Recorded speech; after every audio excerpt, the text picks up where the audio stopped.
Você é um trabalhador da última hora?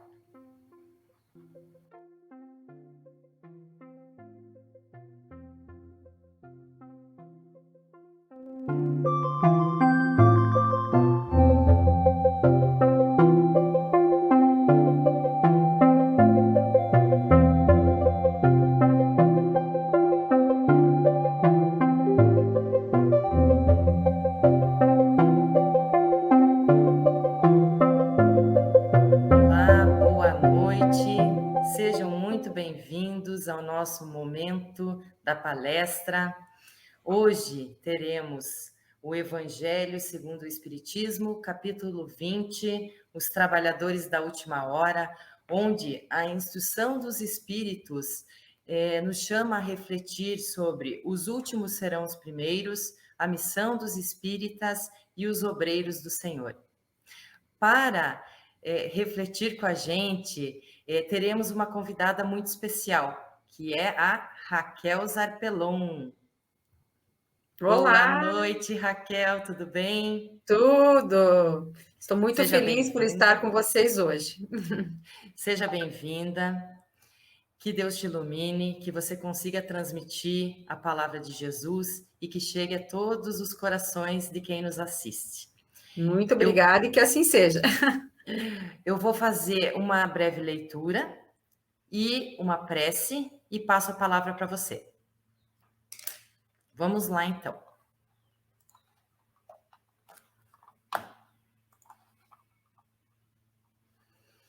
Item 68, no campo. O campo é o mundo. Jesus, Mateus, capítulo 13, 38. Jesus tem o seu campo de serviço no mundo inteiro. Nele, naturalmente, como em todo campo de lavoura, há infinito potencial de realizações. Apresentam-se muitos operários ao Senhor do trabalho, diariamente, mas os verdadeiros servidores são raros. A maioria dos tarefeiros que se candidatam à obra do Mestre não seguem além do cultivo de certas flores, recuam à frente dos pântanos desprezados, temem os sítios desertos ou se espantam diante da magnitude do serviço, recolhendo-se a longas e ruinosas vacilações ou fugindo das regiões infecciosas. Em algumas ocasiões, costumam ser hábeis horticultores ou jardineiros. No entanto, quase sempre repousam nesses títulos e amedrontam-se perante os terrenos agressivos e multiformes. Jesus, todavia, não descansa e prossegue aguardando companheiros para as realizações infinitas em favor do reino celeste na terra. Meus amigos, eu convido todos a fazermos a nossa prece inicial. Vamos nos recolher ao nosso íntimo, nos conectar com os espíritos benfeitores, elevar o nosso pensamento em colóquio com o alto, pedir a Deus que nos ilumine a todos os momentos na nossa vida, a cada passo que damos. Se estivermos errado, que nos mostre a direção, que os nossos anjos de guarda estejam sempre ao nosso lado, nos orientando, nos consolando, nos fortalecendo, e que possamos aprender e trabalhar na seara de Jesus. Que assim seja. Raquel, agora é com você. Tá ótimo, muito obrigada. Nossa, linda prece, linda mensagem, né? Nos faz já iniciar refletindo, né? Temos que pensar aí que Jesus está sempre nos chamando ao trabalho, né? Então, nós vamos começar a nossa fala de hoje, que está baseada no estudo do capítulo 20 do Evangelho segundo o Espiritismo, sob o título de Os Trabalhadores da Última Hora, onde São Mateus, no capítulo 20, versículos 1 a 16, nos fala sobre a parábola em que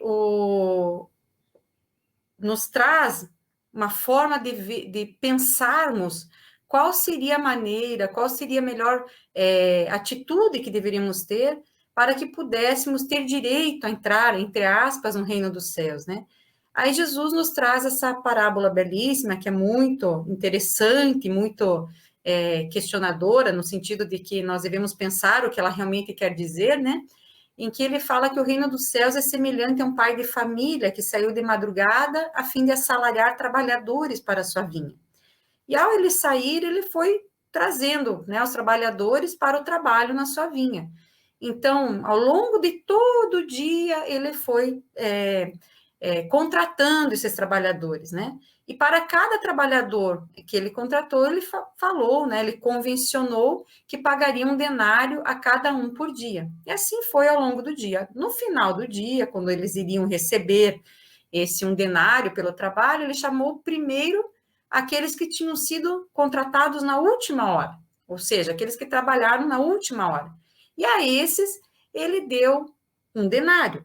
Aqueles que tinham trabalhado o dia inteiro pensaram que iam receber mais do que um denário, mas não, receberam apenas um denário também.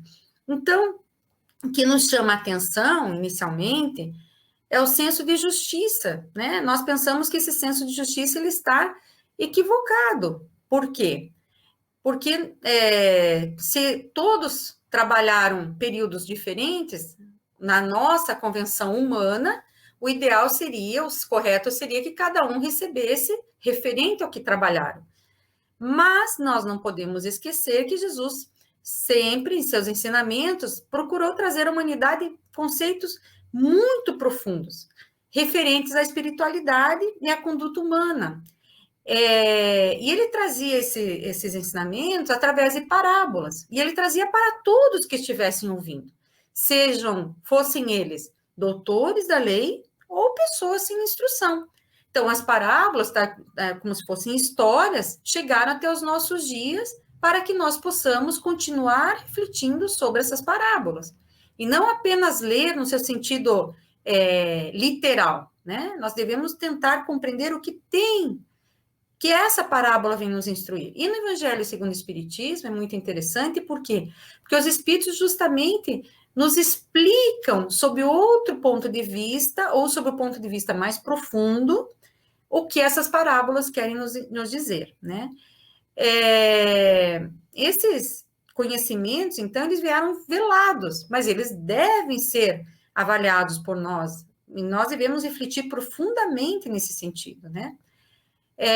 Mas ao final da parábola, o Senhor que contratou esses trabalhadores, ele deixou claro a ser questionado por um dos trabalhadores das primeiras horas, porque um dos trabalhadores das primeiras horas, segundo a parábola, questionou Jesus, né? Questionou o Senhor, perdão, né? Estes últimos, diz no Evangelho, trabalharam apenas 1 hora, lhes dá tanto quanto a nós que suportamos o peso do dia e do calor. Mas, respondendo, disse o dono da vinha, um deles, meu amigo, não te causo dano algum. Não convencionaste comigo receber um denário pelo teu dia? Toma o que te pertence e vai-te. Apraz-me a mim dar-te a este último tanto quanto a ti. Primeiro, a justiça de Deus nem sempre aquela que nós humanos convencionamos, né? Se nós, ao sermos contratados para um trabalho, convencionamos, combinamos de receber um determinado valor, ao meu patrão, cabe a ele pagar o que lhe convém a outro que lhe contratar, né? Primeiro que nós devemos ter essa humildade de reconhecer que naquele momento nós estamos sendo trabalhadores, né? E ao mesmo tempo, se nós temos esse questionamento em relação, por que nós não conseguimos compreender as parábolas que Jesus nos trouxe? Aí eu fui estudando um pouquinho, fui ao Evangelho, aliás, ao Livro dos Espíritos, e na terceira parte, no capítulo 8, fala sobre a lei do progresso. E na questão 801, Kardec perguntou aos espíritos, por que não nos ensinaram os espíritos em todos os tempos o que ensinam hoje? E os espíritos respondem: não ensinais às crianças o que ensinais aos adultos, e não dais ao recém-nascido um alimento que ele não possa digerir. Cada coisa tem seu tempo. Então, segundo os espíritos, se cada coisa tem seu tempo na questão do aprendizado, do conhecimento que nós estamos recebendo, também cada coisa tem seu tempo no sentido de recebermos aquilo que merecemos, entre aspas, pelo nosso trabalho, né? Então, nem sempre aquilo que nós achamos que devemos receber é o que realmente nós merecemos, né? Então, nós devemos ter essa consciência, e nesse sentido, eu lembro da questão da fé, da esperança, que são sentimentos que nós devemos conquistar para que nós possamos compreender ainda melhor e aceitar o que recebemos, né? Continuando no Evangelho segundo o Espiritismo, mais à frente, nesse mesmo capítulo dos trabalhadores à última hora, na instrução dos Espíritos, eles nos orientam que sobre os últimos serão os primeiros, né? Que o obreiro da última hora tem o direito ao salário, mas é preciso que a sua vontade o haja conservado à disposição daquele que o tinha de empregar, e que o seu retardamento não seja fruto da preguiça ou da má vontade. Então, se vocês lembrarem na mensagem que a Priscila leu no começo, o Emmanuel nos traz que Jesus, ele está constantemente nos lembrando da necessidade de nós iniciarmos o trabalho, né? Se nós ainda não começamos. E eu uso sempre um termo que Jesus não desiste de nós, né? Jesus está sempre nos auxiliando, nos trazendo a razão, nos trazendo a busca da melhor conduta, mas muitos de nós dizemos assim: ainda não é minha hora, ainda tenho que descansar, eu estou sem vontade, eu não tenho tempo, né? Mas será que nós não poderíamos nos esforçarmos um pouco, ao invés de sempre darmos alguma desculpa e começarmos o trabalho, né? E aqui eu lembro de uma poesia de Castro Alves, que está no livro Antologia dos Imortais. O nome dessa poesia é Na Era do Espírito, em que ele nos lembra nessa poesia, ao longo da poesia, vale a pena ir lá e dar uma lida nessa poesia, é muito bonita, não é o caso de eu trazer agora a poesia para vocês, mas um ensinamento que ela nos traz. Porque durante toda a poesia ele nos lembra de todas as conquistas que o Espiritismo trouxe à humanidade, no sentido do despertar para a verdadeira vida. É isso que o Espiritismo nos traz, né? Nós despertamos para a verdadeira vida, que é a vida espiritual. Mas nessa poesia, Castro Alves nos convida ao trabalho através de um imperativo: espíritas, trabalhai. Né? Então, nós podemos pensar que estamos sendo convidados ao trabalho, né? Nós estamos sendo constantemente, Jesus, as mensagens que nós temos no Evangelho, as mensagens que nós temos na doutrina espírita, seja no Pentateuco, seja nas obras que estudamos ao longo da nossa existência, né? Mas nós estamos sempre sendo convidados ao trabalho, não importando, perdão, se esta é a primeira ou se esta é a última hora. O que vocês acham? Não importa se eu fui um dos primeiros a ser convidado, se eu estou sendo convidado na última hora, não é mesmo? Nós temos que ter esta consciência de que o trabalho na doutrina espírita ou no cristianismo, né, ajudando o próximo, ajudando a evolução da humanidade, está nas nossas mãos. Não devemos pensar que vai chegar esse tempo. Esse tempo já é chegado do trabalho, né? E, nesse sentido, nós podemos pensar, tá, se nós espíritas seríamos, né, os trabalhadores da última hora, se nós que estamos na Terra nesse momento seríamos os trabalhadores da última hora, e quem seriam os trabalhadores da primeira hora? Quem seriam esses trabalhadores? E é interessante que no Evangelho segundo o Espiritismo, como eu falei antes, os Espíritos nos trazem as reflexões dessas parábolas, né? E eles nos trazem essa reflexão, que os obreiros que chegaram na primeira hora são os profetas, Moisés e todos os iniciadores que marcaram as etapas do progresso, as quais continuaram a ser assinaladas ao longo dos séculos pelos apóstolos, pelos mártires, pelos pais da igreja, pelos sábios, pelos filósofos e, finalmente, pelos espíritas. Estes, fala ainda no Evangelho, que por último vieram, foram anunciados e preditos desde a aurora do advento do Messias, e receberão a mesma recompensa. Então, gente, não adianta nós ficarmos adiando. O que nós temos que pensar é que nós temos que pôr a mão na massa, né? Fazer esse trabalho que nos é sempre lembrado por Jesus e por todos os que nos antecederam, que nós devemos fazer, né?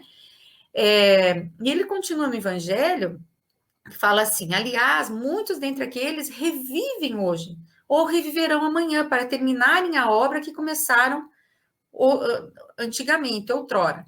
Mais um patriarca, mais um profeta, mais um discípulo do Cristo, mais um propagador da fé cristã se encontram no meio deles, porém, mais esclarecidos, mais adiantados, trabalhando não já na base, sim na cumeira do edifício. Então, se nós pensarmos nessa figuração, essa mensagem foi trazida pelo espírito de Henry Heine em Paris, 1863, nós pensarmos como se nós estivéssemos construindo uma casa. Então, esses que nos trouxeram antes os ensinamentos, são ensinamentos que continuam à disposição de toda a humanidade, né? Nós devemos estudar, aprender, mas nós devemos aplicar, colocá-los em prática. Então, como se nós estivéssemos construindo uma casa. Então, eles construíram a base, nós estamos construindo, né, o corpo da casa, a estrutura da casa, e essa parte superior, que seria o telhado, né, a cumeira, também tem que ser construída, né? E nós devemos caminhar para isso. E quando eles falam que muitos dentre aqueles revivem hoje, reviverão amanhã, nós podemos também ter a certeza de que nós estamos sempre sendo auxiliados por espíritos muito evoluídos, quer eles estejam no plano espiritual, mesmo encarnados entre nós. Jesus não cansa de enviar seu auxílio para todos nós, né? Então, nós podemos ver, assim, nas nossas reflexões, nos nossos estudos, agora também os estudos online, em que nós temos espíritos encarnados com muita sabedoria, né? E nós vemos essa sabedoria em espíritos muito jovens também, pessoas muito novas que trazem esses conhecimentos para nós. Então, vocês vejam, a gente está sempre sendo amparada aí para poder trabalhar e cumprir com o nosso destino aqui na Terra, a nossa missão, né? Outra reflexão que eu gostaria de fazer com vocês: qual é a missão dos espíritas nesta última hora? E ainda, segundo o Evangelho e segundo o Espiritismo, eles nos dizem que a missão dos espíritas é levar as palavras de consolação, de fraternidade, de esperança e de paz a toda a humanidade. Se essa é a missão dos espíritas, como que nós vamos cumprir isso se nós nos isolarmos em uma ilha, né? Então, nós temos que pensar que o nosso trabalho é com toda a humanidade, né? Então, seja essa humanidade o nosso bairro, a nossa casa, a nossa família, os nossos amigos, a casa espírita que nós frequentamos, né? Seja um bairro muito pobre, né? Com alta vulnerabilidade social, seja aquela pessoa que trabalha conosco, seja aquele cliente ou paciente que eu venho atender através do meu conhecimento acadêmico, né, meu conhecimento profissional. Então, sempre nós devemos pensar que a humanidade é o que nós temos ao nosso redor, o que nós temos à nossa disposição para exercermos esse trabalho dos espíritos, que é levar as palavras de consolação, de fraternidade, de esperança e de paz. E aí eu acrescentaria ainda o amor, né, que Jesus nos ensinou de forma tão maravilhosa, que nós devemos amar a todos os que estão à nossa volta.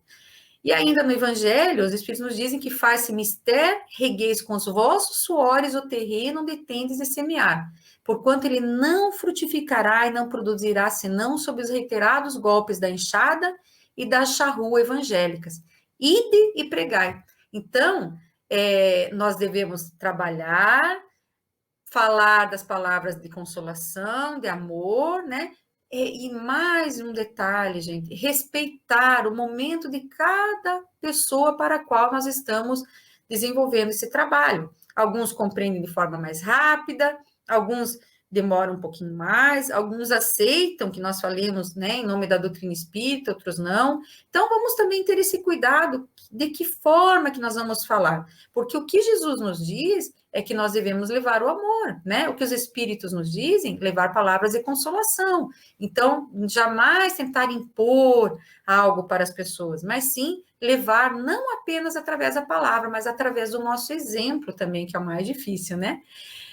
Então, apesar de ser esta a nossa última hora, devemos ter consciência desse trabalho enorme que temos à nossa frente.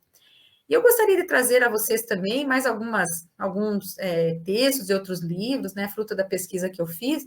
Tem um livro de Emmanuel, que é o nome do livro é Amor e Sabedoria. E quando ele fala sobre o trabalho, ele nos lembra que, despertando para o trabalho em que se equilibra o universo inteiro, não fujas à obrigação de ser útil.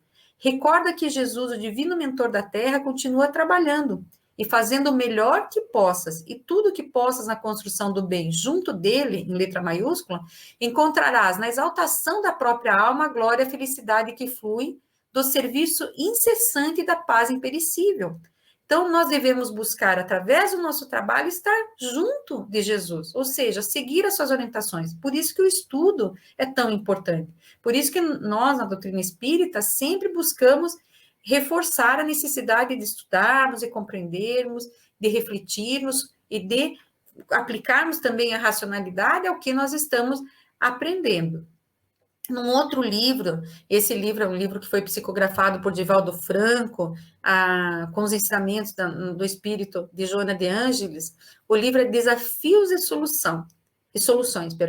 Quando esse espírito venerando nos fala da necessidade do autodespertamento inadiável. Ela afirma que o ser fadado à perfeita sintonia com a consciência cósmica, que nele dorme, aguardando os fatores que lhe propiciam o desenvolvimento, o contínuo despertar, é necessário conscientizar-se do que necessita fazer, de como conseguir êxito. Esse despertar, segundo ela, constitui para o ser chamamento urgente, como contribuição valiosa para o empenho na inadiável tarefa da revolução íntima transformadora. Então, é muito bacana nós estudarmos os livros da Joana de Ângeles, por quê? Porque ela sempre nos mostra que para que nós possamos transformar o mundo, nós devemos transformar a nós mesmos, né? Que é o que a doutrina espírita nos traz, né? A reforma íntima, que nós tenhamos que procurar exercitar no nosso íntimo essa mudança. Muitos de nós queremos mudar o mundo, mas não olhamos para o nosso íntimo o que nós precisamos modificar. Então, esse trabalho é muito importante e muito necessário, mas temos que procurar sempre fazer com que essa transformação seja, ao mesmo tempo em que eu faço esse trabalho, eu também me modifique, né? Então, assim, nós vamos evoluindo, passo a passo, degrau por degrau, até chegarmos à evolução que nós tanto almejamos. E nesse estudo que estava fazendo desse capítulo que nós estamos vendo hoje, do Evangelho, eu lembrei também que é muito importante nós pensarmos qual é a visão dos espíritos, né, superiores que nos trouxeram os ensinamentos dessa doutrina maravilhosa, sobre quais são as características que nós devemos ter para que nós possamos chegar a essa evolução. E assim, nós podemos lembrar das características do homem do bem, que estão no capítulo 17 do Evangelho, sob o título Sede Perfeitos, onde no item 3, os Espíritos nos trazem as características do homem de bem. E aí eles falam que o verdadeiro homem de bem é o que cumpre a lei de justiça, de amor e de caridade na sua maior pureza. Possuído do sentimento de caridade e de amor ao próximo, faz o bem pelo bem, sem esperar paga alguma. Então, olha só, gente, um parênteses aqui. Então, não importa se eu combinei ali com o meu senhor de ganhar 1 denário ou mais, né? Quando eu for fazer a caridade, eu vou fazer sem esperar receber nada em troca, né? Porque geralmente é o que nos acontece, nós fazemos o bem às pessoas e nós não recebemos a gratidão, muito obrigado. Muitas das vezes, e nós temos exemplos aí nas histórias contadas por Chico Xavier, por Divaldo, inclusive, né, que são 2 luminares aí da doutrina espírita que nos trazem tantos ensinamentos, que a retribuição nem sempre é com a gratidão, e sim com a ingratidão. Então, nós devemos fazer o bem pelo bem, vamos seguir os ensinamentos de Jesus. E continuam os espíritos nessa mensagem do Evangelho, retribuir o mal com o bem. Olha só, gente, não só não esperar o bem em troca, mas retribuir o mal com o bem. toma a defesa do fraco contra o forte e sacrifica sempre seus interesses à justiça, né? Muitas vezes anulamos os nossos próprios interesses para que a justiça se instale. E homem de bem ainda continuam eles. Encontra satisfação nos benefícios que espalha, nos serviços que presta, no fazer de todos os outros, nas lágrimas que enxuga, nas consolações que prodigaliza aos aflitos. Seu primeiro impulso é para pensar nos outros, antes de pensar em si. É para cuidar dos interesses dos outros, antes do seu próprio interesse. Olha que linda essa mensagem, né? E mais à frente, nesse mesmo capítulo do Evangelho segundo o Espiritismo, já no item 4, eles nos trazem as características dos bons espíritas, não apenas do homem de bem. E os espíritos nos levam a refletir sobre qual é a conduta que devemos ter ao abraçarmos esta doutrina tão esclarecedora e consoladora. Então, nós podemos pensar o quão difícil é para que possamos ser bons espíritos. Como nós vamos chegar a essa, entre aspas, perfeição, sendo perfeitos? Como que nós vamos ser bons espíritos? Nós estamos conhecendo, digamos que eu estou chegando hoje ao conhecimento da doutrina espírita, né? Então, eu já vou ter que ser uma pessoa maravilhosa. Muitos de nós, quando chegamos à doutrina espírita, ou mesmo ao longo do tempo, somos cobrados, né, mas você não é espírito, como que você está sem paciência, como que você está sem, né, sendo, tem, né, muitas situações até que espíritas têm uma certa, podem passar por um período de depressão, né, de tristeza, mas como assim você é espírita? Aí e está sentindo isso, né? Aí os espíritos, mais ao final dessa mensagem, eles nos revelam que reconhece seu verdadeiro espírita pela sua transformação moral e pelos esforços que emprega para domar suas inclinações más. Ou seja, gente, nós devemos ouvir a nossa consciência no sentido da mudança de alguns hábitos morais e nos esforçarmos para corrigir nossas más tendências, né? É um esforço que nós devemos ter constantemente no dia a dia, né? No convívio com as pessoas, não devemos nos isolar, né? Se erramos hoje, vamos pedir aos mestres de luz e amor que tanto nos envolvem, nós bons espíritos, que nos auxiliem para que nós possamos corrigir os nossos erros e seguir em frente, né? Não vamos ter sentimento de culpa, mas sim olhar para todos nós como pessoas encarnadas, com más tendências ainda muito fortes, porque nós ainda somos espíritos com muitas dificuldades no nosso íntimo, mas tendo um guia, tendo um norte, tendo um objetivo a chegar, que é a perfeição, né? E para isso nós temos um modelo que é Jesus, né? Nesse sentido, então, nós podemos pensar que nem todos nós conseguimos seguir no bom caminho e acabamos por nos desviar. E nesse sentido também o espírito Erasto, mais à frente, nos alerta ao responder à pergunta de Allan Kardec quanto à necessidade de observarmos aqueles que estão no bom ou no mau caminho, né? Porque nós também temos modelos a seguir, não apenas Jesus, que muitas vezes nós chegamos em alguns momentos da nossa vida e nós precisamos de um conselho, que nós precisamos olhar para alguém que está ao nosso lado fisicamente e seguir também algumas orientações. Aí, nesse sentido, Allan Kardec pergunta, se entre os chamados para o espiritismo muitos se transviaram, quais os sinais pelos quais reconheceremos os que se acham no bom caminho? E a resposta é, reconhecê-los-eis pelos princípios da verdadeira caridade que lhes ensinarão e praticarão. Reconhecê-los-eis pelo número de aflitos a que levem consolo. Reconhecê-los-eis pelo seu amor ao próximo, pela sua abnegação e pelo seu desinteresse pessoal. Essa mensagem, essa resposta foi dada por Erasto, que é o espírito anjo guardião do médium, em 1863. Então, nós podemos ser reconhecidos como bons espíritas, né? Ou podemos reconhecer alguém como sendo um bom espírita, que está no bom caminho, pela aplicação das leis morais, né? Então, como que nós vamos aplicar? Fazendo bem, a caridade, né? Seguindo realmente, trilhando o caminho de Jesus. E indo já para o final da minha fala, eu vou falar sobre o item 5, onde o Espírito de Verdade, em comunicação de 1862, nos fala sobre os obreiros do Senhor, já no final desse capítulo do Evangelho. E ele nos diz que aproxima-se o tempo em que se cumprirão as coisas anunciadas para a transformação da humanidade. Ditosos serão os que houverem trabalhado no campo do Senhor, com desinteresse sem outro móvel senão a caridade. Olha que lindo, gente. Nós vamos exercitando tudo que nós estamos aprendendo aqui na doutrina espírita, ao longo da nossa existência, né, com os ensinamentos de Jesus, nós vamos chegar a um ponto em que nós vamos receber realmente esse prêmio, né, esse denário, vamos dizer assim, que falamos no começo, pelas nossas atitudes, mas com bons sentimentos, nós vamos reconhecer uma paz interior, sentir essa paz interior que, gente, não tem preço, né? Vamos combinar. E para concluir, eu gostaria de trazer a vocês uma história que eu li esses dias atrás, e talvez até muitos, se vocês já conheçam, mas vale a pena lembrar e refletir. A historinha que eu vou trazer aqui para vocês hoje é a Batalha dos Lobos. Então, ela diz assim: um velho índio conversava com seu neto a respeito da grande batalha íntima que travamos entre o nosso lado bom e o lado mau, entre a sombra e a luz. E o velho índio começa assim: a batalha é entre os dois lobos que vivem dentro de nós. Um é mau, é a raiva, a inveja, ciúmes, tristeza, desgosto, cobiça, arrogância, pena de si mesmo, culpa, ressentimento, inferioridade, orgulho e ego.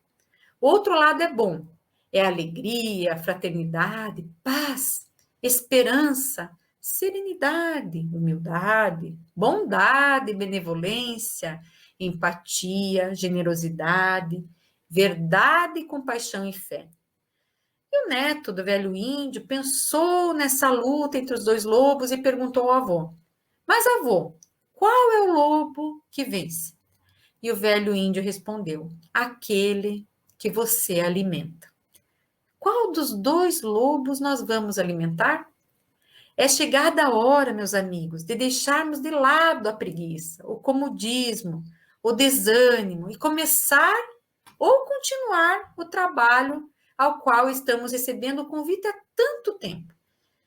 Nesse sentido, baseado em tudo que aprendemos no estudo do Evangelho de Jesus, e principalmente nesse capítulo, que nos alerta que nunca é tarde para abraçarmos a causa do bem e do amor ao próximo. Compreendemos que devemos não apenas seguir os passos de Jesus, mas principalmente deixarmos de lado as querelas do dia a dia e colocarmos a mão na massa para que o reino de Deus se instale aqui na terra em toda a sua plenitude. E, para finalizar, eu gostaria de trazer a vocês a parte final da mensagem que a Priscila leu no início da nossa palestra de hoje, que está no livro Vinha de Luz, pelo Espírito de Emmanuel, psicografia de Chico Xavier. O título dessa palestra, dessa mensagem é No Campo. Então, ele fala no final: reflete nessa verdade, enriquece as tuas qualidades de colaboração, aperfeiçoando-as e intensificando-as nas obras do bem indiscriminado e ininterrupto. É certo que não se improvisa um colaborador para Jesus. Entretanto, não te esqueças de trabalhar dia a dia na direção do glorioso fim. Então, irmãos, é um trabalho constante, não é de uma hora para outra que nós iremos conquistar. Nós devemos ter essa consciência de que devemos trabalhar dia a dia para chegarmos a essa construção do bem, né? A essa construção do amor na humanidade como um todo. E agora, meus irmãos, para finalizar nossa fala de hoje, eu convido vocês a fazermos a prece de encerramento. Então, eu gostaria de pedir a todos que fechassem os olhos, que fizessem uma respiração profunda, acalmassem os seus corações e vamos silenciar a nossa mente, sentindo que em nossa companhia estamos recebendo hoje não apenas a mensagem de Jesus, mas o próprio Mestre, que vem até nos nossos lares nos trazer a sua energia de luz, de amor e de proteção. Nós te pedimos, Jesus, que abençoe os lares de todos que aqui estão presentes. Mas, Jesus, nós te pedimos que abençoe a humanidade, que leve a paz àqueles que ainda encontram-se em guerra. Não apenas os países, não apenas os estados, não apenas as cidades, mas aqueles corações tão sofridos por ainda terem tanta revolta no seu coração. Como é bom sentir o bem no nosso íntimo, como é bom sentir a paz no nosso íntimo. Que todos nós aqui na humanidade, encarnados ou desencarnados, possamos sentir essa paz. Que todos nós possamos continuar a caminhada do bem. Se ainda não começamos, que demos o primeiro passo e que possamos sentir no nosso coração o alívio, a certeza por estarmos no caminho do bem. Que Jesus abençoe a todos, levando a todos os lares a sua luz. Que assim seja. Muito obrigada. Que assim seja. Recebi essa paz aqui, Raquel. As suas palavras, né, a sua palestra sempre faz a gente refletir, porque a gente sempre acha que está chegando atrasado, né? E que a gente tem atrasado na seara aí de Jesus, no trabalho, e a gente às vezes, pensando nisso, quer fazer muita coisa, e quer também ser perfeito e acaba não fazendo nada, né?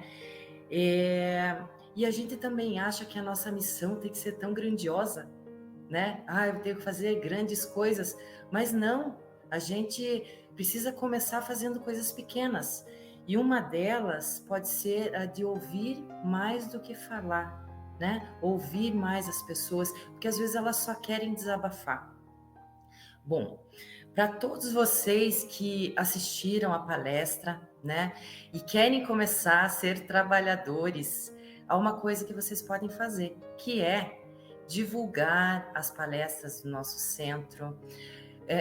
Quando estiverem escutando as pessoas, encaminhe a palestra da Raquel, para que elas possam ouvir, para que leve paz aos corações, né? E você não precisa escutar a palestra só no momento que ela está sendo feita. Você pode escutar lavando a louça, arrumando o quarto, arrumando a casa, tomando banho, né? A qualquer momento. Então, a maior caridade que fazemos ao Espiritismo é a sua divulgação. Vamos trabalhar para isso, ok? Até o nosso próximo encontro. Fiquem com Deus e tudo de bom. Um grande abraço. Tchau, Raquel. Um abraço a todos. É muito bom realmente sentir essa presença de todos no nosso coração, né? Jesus ilumine a todos vocês. Um beijo, querida Priscila. Beijo para você. Até mais, pessoal.